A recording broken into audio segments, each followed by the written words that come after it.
오늘 함께 나눌 말씀은 고린도후서 12장 7절에서 10절입니다. 우리 함께 읽겠습니다. 여러 계시를 받은 것이 지극히 크므로 너무 자만하지 않게 하시려고 내 육체의 가시 곧 사탄의 사제를 주셨으니 이는 나를 쳐서 너무 자만하지 않게 하려 하심이라. 이것이 내게서 떠나가게 하지 위하여 내가 3번 주께 간구하였더니 나에게 이르시기를 내 은혜가 내게 족하도다. 이는 내 능력이 약한 데서 온전하여짐이라 하신지라. 그러므로 도리어 크게 기뻐함으로 나의 여러 약한 것들에 대하여 자랑하리니 이는 그리스도의 능력이 내게 머물게 하려 함이라. 그러므로 내가 그리스도를 위하여 약한 것들과 능력과 궁핍과 박해와 곤고를 기뻐하노니 이는 내가 약한 그때의 강함이라. 아멘. 오늘 인용한 고린도후서 12장 7절부터 10절 말씀은 전통적으로 이 잘못된 해석으로 교회를 굉장히 괴롭혔던 구절 중에 하나입니다. 원래 전통적으로는 바울이 병이 있었다.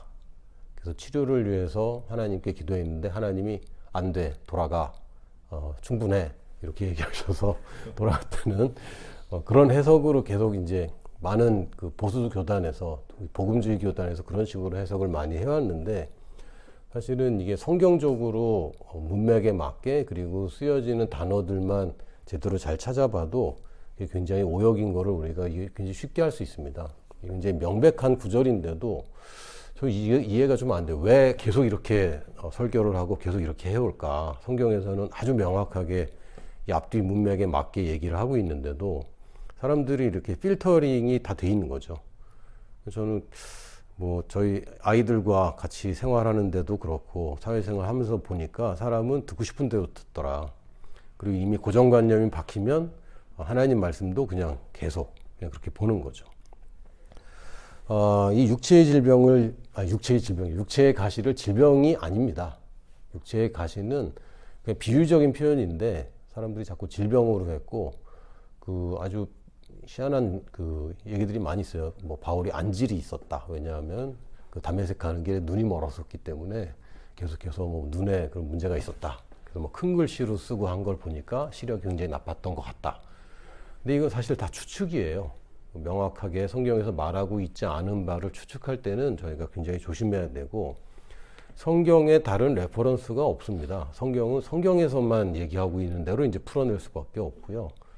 신약에서 어떤 비유적인 표현이나 이런 게 있으면 사실은 구약에서 이걸 찾아봐야 돼요. 이게 표현이 구약에서 어떤 이디엄인가, 관용구인가 이런 것들이 분명히 있거든요.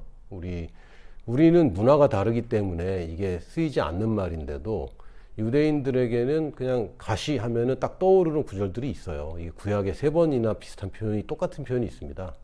민수기에 나오고 사사기에 나오고 여호수아에 나오는데, 제가 민수기만 읽어드리면, 민수기 33장 55절에 보면 주변 민족들을 정리를 해라 라는 얘기를 합니다. 그러면서 너희가 만일 그 땅의 원주민을 너희 앞에서 몰아내지 아니하면 너희가 남겨둔 자들이 너희의 눈의 가시와 너희의 옆구리에 찌르는 것이 되어 너희가 거주하는 땅에서 너희를 괴롭게 할 것이요. 이런 표현이 있습니다. 그러니까 이거는 사람이 내가 정리하지 않고 내 옆에서 또 내 보이는 곳에서 계속 괴롭히는 사람들, 이런 사람들을 구약에서는 내 눈의 가시, 옆구리에 찌르는 것, 이렇게 이제 표현을 많이 해왔습니다. 그리고 사실 이 고린도 후서에 있는 가시라는 표현도 정확한 번역을 하면 나뭇가지, 마른 나뭇가지, 이렇게 이제 번역을 해야 맞습니다. 가시라는 단어는 따로 있거든요. 근데 이게 내 육체의 가시라고 하는 것은, 우리도 한국말도 좀 비슷한 표현이 있어요. 눈의 가시다. 눈의 가시가 진짜 눈이 아프다는 얘기는 아니죠. 눈병이 걸렸다는 얘기가 아니라 보기 싫은데 자꾸 보인다. 쟤는 눈의 가시야 라고 할 때 사람에 대한 표현입니다. 그래서 이걸 육체의 질병으로 보는 게 아니라 바울이 가는 곳마다 맞고, 때로는 돌로 맞아서 죽었는 줄 알고 갖다 버리기도 하고, 매 맞고 감금당하고, 또 유대인들 중에는 바울을 잡아서 죽이기 전까지는 먹지도 마시지도 않겠다 막 이렇게 결국은 먹고 마셨겠죠. 바울을 잡기 전까지는 금식하겠다 막 이런 사람까지 나와갖고 가는 곳마다 하여튼 바울을 괴롭히던 사람들이 있었습니다. 즉 그 얘기를 하는 거예요. 앞뒤 문맥을 보면 그게 맞습니다. 거기다가 하나님이 마치 가시를 보내신 것처럼 이제 해석을 하는데, 실제로는 여기는 분명하게 사탄의 사자라고 얘기를 해놨습니다. 이 사자라는 단어가 성경에 많이 쓰입니다. 근데 앙겔로스라는 단어고요. 이게 엔젤입니다. 그러니까 천사라고 번역될 때도 있고요. 문맥에 따라서. 혹은 그냥 사람인 사자라고 번역될 때가 많은데, 사실은 성경 대부분에 천사라고 번역을 됩니다. 그럼 사탄이 천사가 있습니까? 그건 없죠. 그래서 이거는 천사라고 번역하면 안 되고 사탄의 사자라고 번역을 해야 되고, 이건 사람을 얘기하는 겁니다. 그래서 마태복음 11장 10절에 보면 그 침례 요한을 가리켜서 구약을 인용하시면서 예수님께서 사자를 보내리니 그가 내 길을 내 앞에 준비하리라. 그러니까 앞잡이, 길잡이 혹은 메신저, 이런 사람을 얘기하는 겁니다. 사탄의 사자라고 표현하는 것은 어느 성경에도, 성경 아무리 뒤져봐도 질병을 얘기할 때 사자라는 표현을 쓰지 않습니다. 그리고 사람에 관한 얘기인 거예요. 아니면 천사거나 둘 중에 하나인데, 사람들에 관한 얘기입니다. 그 사탄의 사자를 또 주셨으니라고 번역을 해버렸어요. 성경에 이거 번역이 이렇게 된 데가 굉장히 많습니다. 여러분 잘 보시면 하나님이 사탄의 사자를 주셨다. 뭐 좀 이상하지 않아요? 하나님이 사탄과 같은 편이라는 얘기인가? 도대체 뭐지? 이게 주셨다고, 한국말은 이게 높임말 있잖아요. 존대법이 있기 때문에 이걸 주셨으니라고 번역을 하는 순간 이거 하나님이 주신 거다라고 번역을 해버린 겁니다. 근데 이 원어 성경도 그렇고 영어 성경에는 제가 킹 제임스, NIV, NASB 다 찾아봤거든요. There was given이라고 되어 있습니다. 영어 성경에는. 그게 이제 맞아요.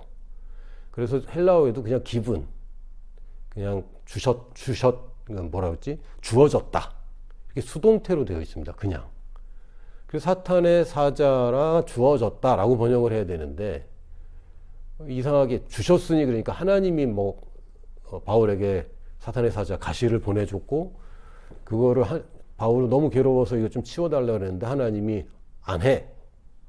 너 너무 교만해지면 안 돼. 약간 이런 뉘앙스로 자꾸 해석을 해버렸어요. 근데 그 얘기가 아닙니다. 그래서 그럼 약함이라는 게 뭐냐? 약함, 연약함이라고 표현되기도 약함이라고 번역된 것도 이 두 가지로 번역이 됩니다. 질병을 얘기할 때도 있고요. 질병으로 인한 약함, 혹은 무력함. 내가 능력으로 이걸 벗어나지 못하기 때문에 겪어야 되는 약함. 예를 들면 고린도후서 13장 4절에 그리스도께서 약하심으로 십자가에 못 박히셨다라고 표현하는데, 예수님이 질병에 걸려서 그 십자가에 못 박힌 게 아니죠. 모든 권세와 능력을 다 내려놓고 무기력하게 그냥 붙잡힌 바 되어서, 매인 바 되어서 그렇게 허락을 했기 때문에 그 약함으로 십자가에 달린 거예요. 그러니까 여기서 말하는 약함은 내가 결정하지도 않고 내가 원하지도 않았는데 내가 그냥 감당해야 되는 약함들 있잖아요. 바울 같은 경우에는 핍박하는 사람들, 그걸 얘기하는 겁니다. 그래서 결국에 10절에 보면 그러므로 내가 그리스도를 위하여 약한 것들과, 자기가 이 육체의 가시가 뭔지를 뒤에서 설명하고 있거든요. 그 약한 건데 그게 뭐냐면 능욕과 궁핍과 박해와 곤고, 이게 육체적인 질병 얘기하는 게 아니잖아요. 그 문맥을 계속 봐도요, 그 앞절 뒷절을 봐도 질병에 대한 얘기가 아니라 하여튼 고난받는 거, 사람들한테 매맞는 거, 핍박당하는 거, 복음 전하기 때문에 비웃음 당하고 사람들의 조롱당하는 거, 이런 걸 계속 얘기하는 겁니다. 그래서 앞뒤를 보면은 우리가 선입관 없이 보면은 이게 능욕과 궁핍과 박해와 공고 얘기하는 거구나 하고 문맥상 그게 분명한데도 이상하게도 사람들이 자꾸 육체에 가시는 질병이었다 라고 이제 자꾸 얘기를 합니다. 오늘 제가 질병에 관한 얘기를만 할 것이 아니라 이 고린도후서 12장 7절에서 10절의 주제는 뭐냐면요, 하나님의 은혜가 우리에게 충분하다는 겁니다. 그러니까 하나님이 안 도와줘, 너는 많이 도와줬으니까 안 도와줘, 이 얘기하는 게 아니고요, 하나님의 은혜가 충분하기 때문에 우리가 가끔은 이거는 정말 하기 싫고 또 정말 피하고 싶고 도망가고 싶고 하는 일들이 생기지만, 그때 우리의 태도는 뭐냐면 이거 비키게 해주세요 라고 하는 게 우리의 태도가 아니라, 하나님의 은혜가 나한테 충분합니다. 그 얘기는 뭡니까? 난 이거 다 할 수 있습니다. 이게 나한테 문제가 되지 않습니다. 이 사람이 나에게 문제가 되지 않습니다. 이 상황이 나를 넘어뜨릴 수 없습니다. 여러분 뭐 상황과 환경과 사람들이 여러분을 어떻게 평가하고 어떻게 얘기하든지 간에 상관없이 하나님의 은혜는 나한테 늘 충분합니다라고 이 밝은 뉘앙스로 얘기를 하는 건데, 이 잘못 받아들여서 그래 나는 고난 당하는 게 맞아, 아픈 게 맞아, 나는 하나님의 은혜가 딱 요 정도까지야, 나한테 그 족하다라고 번역도 정말 마음에 안 드는 부분이에요. 하나님의 은혜가 늘 넘치도록 충만하다 이렇게 했어야 맞는데, 그 정도면 충분해가 아닙니다. 아주 충분하다. 나는 이런 상황을 이기도록 나는 충분하다. 그래서 내 은혜가, 하나님의 은혜가 나한테 충분하다 라고 이제 받아들이면 맞습니다. 그런데 너 어디에 자꾸 집중하냐면 하나님이 안 돼라고 그랬다고, 거절했다고 자꾸 이제 이렇게 얘기를 하는 거죠. 이건 하나님이 거절한 게 아니라 바울이 그 잘못된 기도를 한 것이고요. 또 우리도 이런 잘못된 기도를 좀 합니다. 도망가고 싶고 피할 때 있잖아요. 뭐 아주 극단적인 예는 예수님도 겟세마네 동산에서 기도하실 때 이 잔을 내게서 피할 수 있으면 피해달라. 근데 거기에 방점을 찍으면 안 되고, 그러나 하나님 뜻대로 하겠다, 여기에 집중해야 되는 거고요. 바울도 여러 가지 어려움이 많았지만 그런 와중에도 바울은 하나님의 은혜가 나한테 충분하다, 여기에 우리가 집중을 하는 겁니다. 예수님께서 은혜로 이미 구원을 주셨습니다. 맞습니까? 하나님이 인류를 구원하셨습니까? 하실 겁니까? 하셨습니다. 문제는 뭐냐? 모르고 지옥 가는 거예요. 그러니까 하나님이 지금도 사람을 구원하고 계시느냐? 아니요, 하나님 하실 일은 끝냈습니다. 예수님이 한 번에 단번에 영원히 제사를 끝내셨어요. 그리고 누구든지 접속하기만 하면, 이미 하나님은 다 준비를 해놨고요. 누구든지 접속하기만 하면 이게 되는 거죠. 참 안타까운 제가 뉴스를 지난주에 봤습니다. 뭐냐면 예전에 여러분 혹시 이렇게 뭐 인식하도록 글자 인식하고 뭐 이런 거 혹시 어디 들어갈 때마다 암호 치고 또 글자 인식하는 거 뭐도 그런데, 요새는 뭐 숫자로 이렇게 하잖아요. 추가로 하는 거 있어요. 옛날에 글자로 이렇게 돼 있는 거 있었어요. 그런 거 혹시 기억나시나요? 그게 뭐냐면 구글에서 그 고문서들 있잖아요. 그걸 스캔을 해서 보존을 하고 싶은데 당시만 해도 이게 컴퓨터가 글자 인식을 정확하게 못하는 거예요. 그래서 이걸 다 쪼개갖고 사람한테 자꾸 나눈 겁니다. 인간들이 좀 하라고. 그래서 컴퓨터가 보면 헷갈리는 건데 사람이 보면 알거든요. 그래서 그 문자를 치라고 그렇게 품앗이를 해왔었어요. 그래서 결국에는 구글에서 어마어마한 양의 고문서들을 스캔을 다 해놨거든요. 근데 저작권법이 문제를 삼고 출판사가 문제를 삼아서 배포가 안 돼요. 그래서 그것까지 다 해결을 했는데 다른 그 검색 엔진 회사에서 다시 소송을 걸어서 구글에서도 이 문서를 읽을 수가 없습니다. 너무 안타깝잖아요. 인류의 역사가, 인류의 문화와 인류의 지식이 예전에 알렉산드리아 도서관이 불타 없어진 것처럼 그걸 위해서 다 해놨는데 억세스가 차단되어 있는 상태인 거죠. 그래서 구글 직원들도 그걸 못 본대요, 법적으로. 이게 도대체 뭐냐 도대체. 이 회사들의 이기심과 인간의 이기심 때문에 와, 이런 귀중한 자료들을 못 보게 만들다니 너무 안타깝다라는 생각이 잠깐 들었었는데, 하나님은 구원에 대한 준비는 이미 다 끝내셨습니다. 예수 그리스도로 완성하셨어요. 예수님이 부활하시고 하늘나라로 가시면서 딱 끝났습니다. 그래서 누구든지 믿기만 하면 이 구원을 받는데, 또 우리는 자꾸 천당 가는 구원, 예수 천당 불신지옥. 구원이라는 거는 지금 이미 시작된 것이고 내가 이미 가졌고 모든 사람에게 하나님은 주셨습니다. 안 받아서 문제인 거죠. 그럼 나는 예수 그리스도를 영접함으로 난 그것을 받아들였고, 이제는 이 구원에 속한 모든 것까지 나한테 이미 주신 것입니다. 하늘에 속한 모든 신령한 복을 우리에게 주셨다라고 성경은 얘기합니다. 그 성경은 주셨다고 그러는데 나는 안 받은 것 같을 때, 그때 우리가 난 성경에서 받았다고 하면 나도 받은 거야 라고 하는 것이 우리가 믿음을 사용하는 거죠. 베드로전서 2장 22절에서 25절을 보면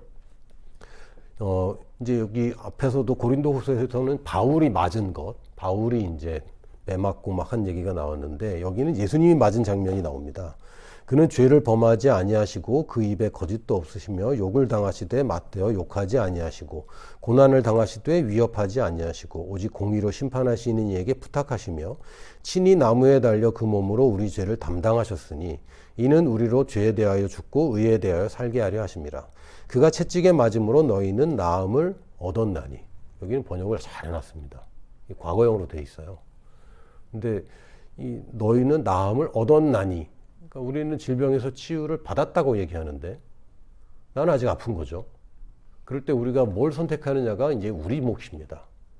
하나님이 치유해 주시옵소서라고 하는 것은 하나님이 은혜로 이미 베푸신 것에 대해서 내가 무지한 것이고 혹은 그것을 믿지 않고 있는 것입니다.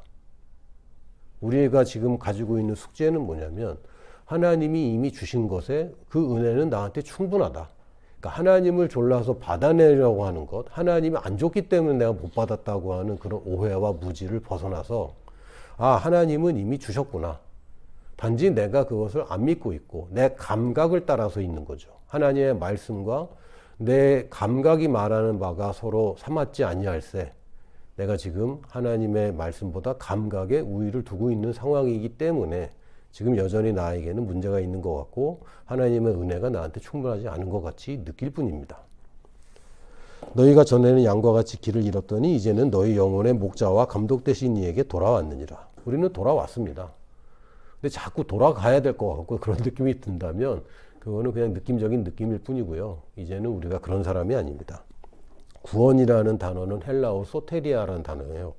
이 단어는 구원, 건강, 치유, 안전 이런 걸 다 포함하는 단어입니다. 근데 한국말로 하다 보니까 뜻 하나로 번역이 돼버리고 그러다 보니까 구원하면 우리가 지옥 안 가고 천국 가는 것 이것만 이제 구원이라고 좁은 의미에서 구원이라고 알고 있지만 원래 단어 뜻은 건강과 치유와 안전까지 다 포함한 구원을 얘기하고 있고요. 이것은 예수님이 이미 지불하시고 우리에게 주셨습니다. 하나님이 계실 뿐만 아니라 보상하시는 분, 즉 보상이란 뜻이 뭐라고 그랬습니까? 이미 지불하셨고 나눠주는 분인 것. 하나님이 이미 은혜로 구원을 우리에게 주시는데 단지 그냥 구원만 받고 사도 바울도 육체의 가시가 있었는데 나도 당연히 육체의 가시가 있는 건 당연해. 이런 착각과 오해에서 벗어나게 하는 것은 하나님의 말씀이 우리를 조명해 주셔야 할 수 있는 거고요. 하나님의 말씀을 우리가 그냥 아멘으로 받아들이기 시작해야 되고 그럼에도 불구하고 내 생각이 아직 변하지 않았다면 우리가 하나님의 말씀을 계속 묵상해야 되는 것입니다.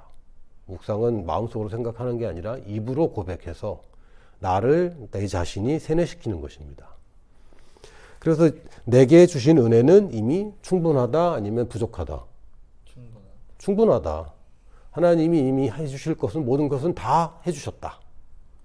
그 은혜를 누리는 것은 오직 나의 믿음에만 달려 있다. 행위에 달려 있습니까? 믿음에 달려 있습니까? 오직 믿음에만 달려 있습니다. 행위는 이제 의미가 없어요. 그래서 가끔 보면 어떤 사람들은 기도응답 잘 받는 분들이 있어요. 근데 삶은 좀 내가 볼 때 그렇게 성숙하지 않은 것 같은데도 불구하고 이거 응답 잘 받는 사람들이 있습니다. 왜요? 성숙은 믿음뿐만 아니라 다른 여러 가지 것들이 필요합니다. 근데 기도응답을 받는 것은 오직 믿음만 필요합니다. 그 아이가 제가 좀 후회되는 게 뭐냐면 어저께 제가 과자를 집에 하나 사놓고 있었거든요.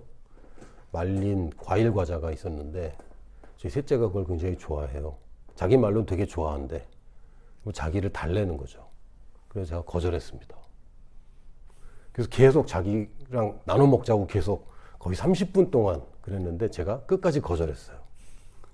왜냐면 밤이 늦어서 거절하긴 했는데 그러고 나서 오늘도 저는 그게 마음이 아픈 거예요. 거절했다는 게. 그럼 얘가 공부를 잘했냐? 시험을 잘 봤냐? 뭐를 잘했냐? 아니요. 아빠가 나한테 줄 거라고 믿고 달라고 하는 거죠. 원래는 줘야 마땅한데 제가 안 주고 지금 마음이 좀 계속 꺼림칙하거든요. 근데 마찬가지로 하나님이 우리에게 은혜로 주시는 것은 내가 잘해서 받는다면 이미 그거 은혜 아니죠. 그거 아니지 않습니까? 그건 은혜라는 카테고리에 안 들어가는 거네. 내가 잘해서 받는 거라면 그건 하나님의 은혜가 아니라 내가 씨를 잘 심은 거고 내가 뭔가 잘해서 좋은 결과를 얻은 것입니다. 근데 우리에게 은혜가 그래도 필요가 없느냐?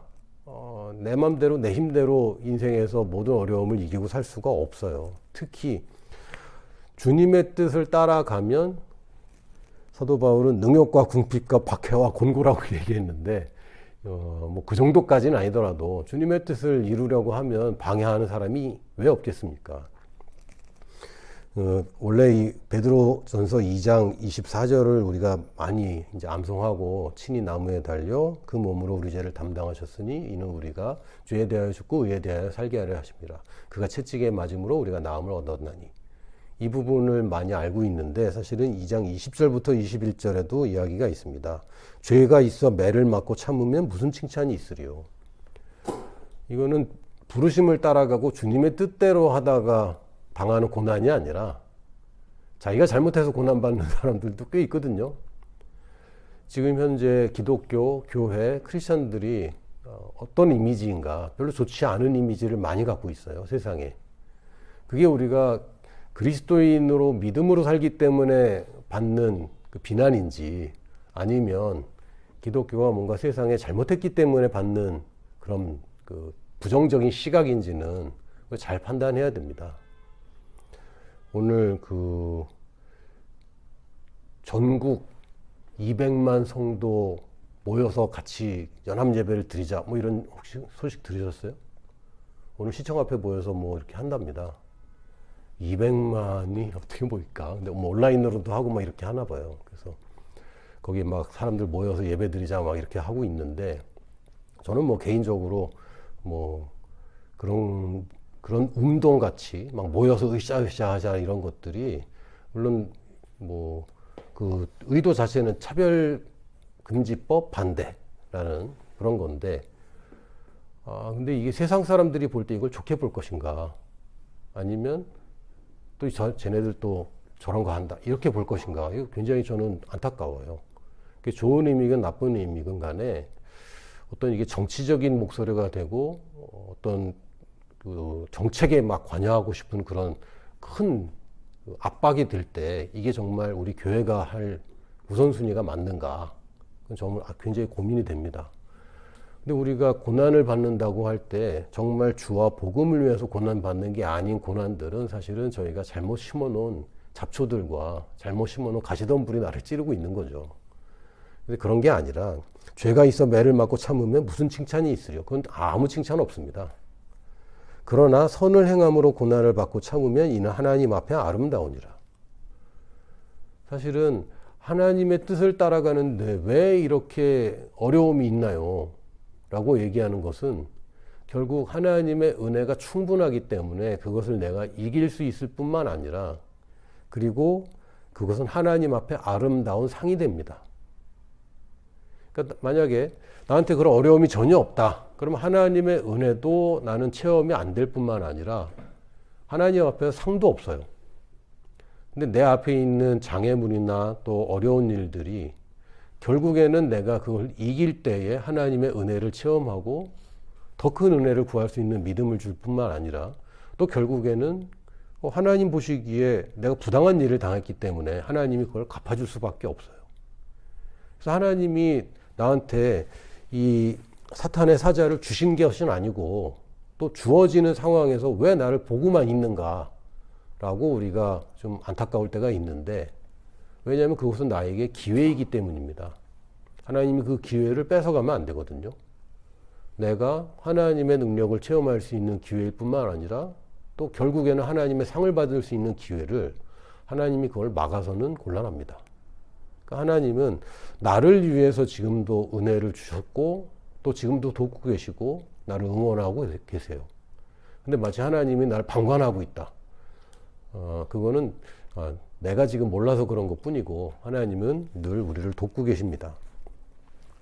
그래서 하나님이 나한테 상도 주시고 또 이길 수 있는 능력도 주시고 그러니까 인생은 살만한 거예요. 살만한 것이고 정말 이 신앙생활은 할만한 것이고 부르심을 따라가는 길은 정말 가야 될 길입니다. 이를 위하여 너희가 부르심을 받았으니 뭘 위해서 부르심 받았다고요? 선을 행함으로 고난받고 참아서 상 받는 걸로 우리가 부르심을 받았대요. 그러면 이제 고린도 후서 12장에 있는 게 이해가 되는 거죠. 하나님이 그거 하라고 부르셨는데 바울은 뭘 한 거죠? 그거 없애달라고 자꾸 기도를 한 거죠. 그럼 하나님이 아니야. 그렇게 기도하는 거 아니야. 내 은혜가 너한테 충분하잖아. 이렇게 이제 말씀을 하신 건데 안 돼, 안 들어줘. 내 은혜가 네게 좋게. 이게 아니라는 거예요. 그러니까 우리에게 부르심을 고난 자체가 목적은 아니지만 고난을 통해서 하나님의 은혜를 체험하고 또 상 받는 거. 이게 하나님의 부르심입니다. 그리스도도 너희를 위하여 고난을 받아 너희에게 본을 끼쳐 그 자취를 따라오게 하려 하셨느니라. 그러니까 우리가 그리스도의 자취를 따라가면 우리가 예수님처럼 질병을 앓는다. 이거는 이상한 얘기죠. 예수님처럼 가난하게 산다. 예수님 가난하게 살지 않으셨거든요. 좀 이상한 그 해석입니다. 그러나 예수님처럼 핍박당한다. 이거는 우리가 기대하는 것입니다. 그 두 가지를 굉장히 잘 구분하셔야 됩니다. 내게 질병이 있는 것도 하나님이 주신 고난인가? 아니요. 하나님이 주신 고난이 아니라 이것은 내가 무지함으로 도둑맞고 있는 부분입니다. 그런데 내가 신앙생활하고 믿음으로 말하고 복음을 얘기할 때마다 나를 따돌리는 사람, 나를 공격하는 사람이 있다. 이거는 이게 고난이구나 라고 여기시면 됩니다. 그래서 우리가 지금 겪어야 되는 부르심에 합당한 고난은 선을 행하여 받는 고난을 얘기하는 것이고 부르심을 따라가면 방해가 무조건 있습니다. 그래서 상도 있습니다. 방해가 없다면 상이 없죠. 그러나 방해가 있기 때문에 문제가 있기 때문에 상도 있습니다. 내 힘으로 할 수 없는 그곳에서 아직도 내 마음대로 할 수 있다고 생각하시는 분이 계시다면 그걸 가리켜 교만이라고 얘기하는 거고요. 나이를 먹을수록 또 이런 어려움들을 통과할수록 정말 내 힘으로 하는 게 없구나. 내 마음대로 하는 게 없고 나는 내 힘으로 했다고 착각했지만 아닌 경우들을 많이 발견합니다. 내 힘으로 할 수 없는 그곳에서 하나님의 능력, 즉 은혜를 믿음으로 풀어놓는 것. 이게 우리가 지금 세상의 문제들을 대하는 태도입니다. 만약에 저는 문제가 하나도 없어요 하시는 분들은 부르심을 따라가고 있지 않은 겁니다. 지금 뭔가 하나님이 더 높은 경지에, 더 높은 수준의 부르심으로 점프하라고 하시는데 내가 지금 그걸 안 하고 있는 거예요. 여러분이 게임 같은 걸 해보셨으면 고레벨이 됐는데 레벨 낮은 데서 계속 있는 거죠. 그럼 죽지도 않고 아슬아슬하지도 않고 무조건 이기거든요. 근데 그런 상황이라는 거는 하나님의 부르심이 아닙니다. 그 레벨에 맞는 게임 스테이지에 가면 죽을 수 있어요. 그렇지 않습니까? 그 정도 레벨이면 그 정도의 어려움이 당연히 기대됩니다. 근데 나한테 별로 어려움이 없다. 이러면은 내가 뭔가 놓치고 있구나. 하나님이 뭔가 나한테 원하는 게 있는데 내가 지금 안 하고 있구나. 물론 여러분이 뭐 휴가도 필요하고 쉼도 필요합니다. 뭐 쉬지 말고 일해라 이런 얘기를 하는 게 아니라 그게 아니라 그러나 내가 지금 현재 계획하고 있는 것들이 문제를 회피하는 쪽으로 가서는 곤란하다는 거죠. 더 안락한 삶으로 가는 것이 부르심이냐? 그럼 하나님의 은혜가 필요 없죠. 그거는. 하나님이 필요 없는 인생으로 하나님이 부르신다는 것은 완전한 모순입니다. 그러므로 여러분은 더 큰 문제를 해결하는 쪽으로, 더 큰 방해들을 이기는 쪽으로 하나님이 부르셨고 그쪽으로 가는 것이 우리의 성장의 방향성입니다. 그래서 나는 오늘도 주님의 은혜가 나한테 충분하다. 내 문제보다, 내 앞에 있는 걱정거리보다 하나님의 은혜가 더 충분하다. 라는 데 집중하시길 바랍니다. 아멘.